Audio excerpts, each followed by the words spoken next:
Selamat pagi adik-adik ya. Ini adalah pertemuan keduanya kita membahas tentang destinasi wisata. Adik-adik nanti sekali-kali bisa berkunjung ke Curug Kuali ini ya. Karena di sini adalah sebuah kawasan ekowisata ya yang sedang dikembangkan oleh masyarakat. Baik adik-adik, hari ini kita membahas tentang konsep A3 di dalam pariwisata ya. Jadi konsep A3 dalam pariwisata itu adalah sebuah konsep yang diterapkan untuk pengembangan sebuah destinasi wisata. Jadi sebuah destinasi wisata akan memenuhi persyaratan apabila memenuhi konsep A3 ini ya. Konsep A3 ini adalah terdiri dari atraksi, kemudian accessibility dan amenity ya, atau amenitas ya.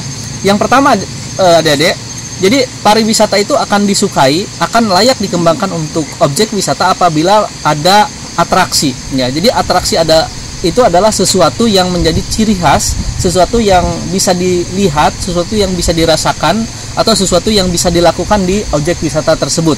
Misalkan atraksi di destinasi itu berenang, itu atraksi. Misalkan diving atau menyelam, misalkan atraksi itu panjat tebing, kemudian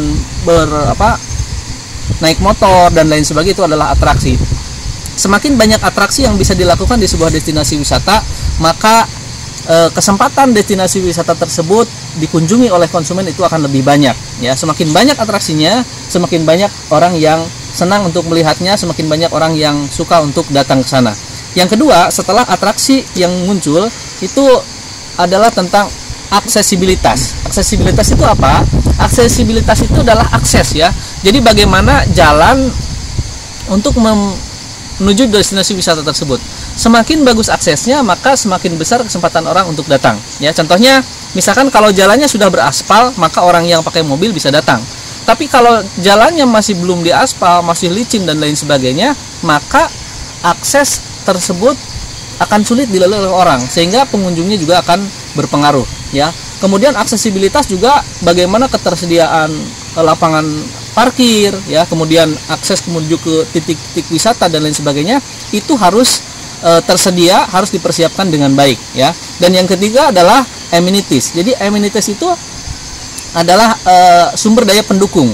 Nah, sumber daya pendukung di sini apakah misalkan tersedia sebuah penginapan di destinasi wisata, apakah tersedia toilet, apakah tersedia musola, apakah tersedia kantin dan lain sebagainya.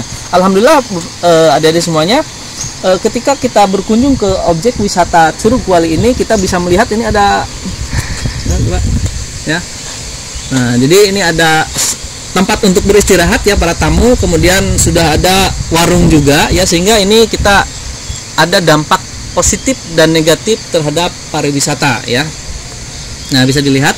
Jadi sekali lagi ada 3 konsep di dalam pengembangan pariwisata. Yang pertama adalah konsepnya A3 ya. Jadi accessibilities, kemudian atraksi, accessibilities dan amenities ya. Jadi jangan lupa adik-adik, ada 3 materi utama di dalam pengembangan destinasi wisata.